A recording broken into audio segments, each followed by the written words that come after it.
Hello everyone, তো আমি আরও একটা ব্লগ নিয়ে চলে এসেছি। আর এটাও আমার আরেকটা প্রতিদিনের মতো শ্যুটের ব্লগ।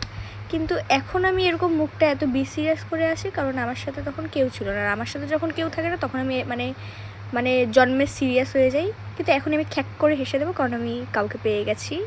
মানে আমার সাথে যদি কেউ থাকে তাহলে আমি হাসতে থাকি খিলখিল করে, আর আমি যদি একা থাকি তাহলে আমি এত সিরিয়াস। এই যে আবার যেরকম আমি সিরিয়াস হয়ে গেলাম কারণ তখন অবধি আমি যেই সব পাঙ্গপালের সাথে থাকি তারা তখন অবধি আসেনি, তো এর জন্য আর কি।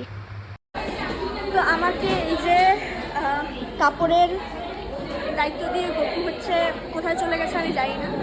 তো এখন আমি এইসব বেচবো এখন। এই যে চলে এসেছে আমাদের তারপর এই তো আমার জলবাও শুরু হয়ে গিয়েছিল কারণ যেই তো বললাম যে আমি যেই সব পঙ্গপালের সাথে থাকি তারা সবাই চলে এসেছিল। তারপরে এই আর কি কে পায় আমাদের, তারপর তো শুরু হয়ে গেল আমাদের পুরো একদম মানে জলবা যেটা আমি বলি আর কি।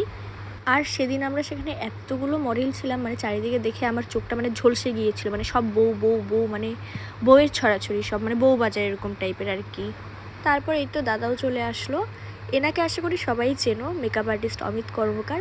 তারপর দাদা তার স্টুডেন্টদের কাজ দেখলো যে তারা কেমন কাজ করেছে, মানে কাজ বলতে আমাদের কেমন সাজিয়েছে। তো তারপর ফার্স্ট সেকেন্ড থার্ড হলো। তারপর আমাদের শ্যুট কমপ্লিট হওয়ার পর আমরাও আমাদের জলবা, এই যে দেখতেই পাচ্ছ জলবা শুরু করে দিয়েছিলাম। মানে আর কি বলি, যাই হোক, মানে আমাদের জলবা তো চলতেই থাকবে সব জায়গায়। তো আজকের জন্য ব্লগটা এইটুকু ছিল, আবার নেক্সট ব্লগে দেখা হবে। তো আজকের জন্য সবাইকে টাট্টু।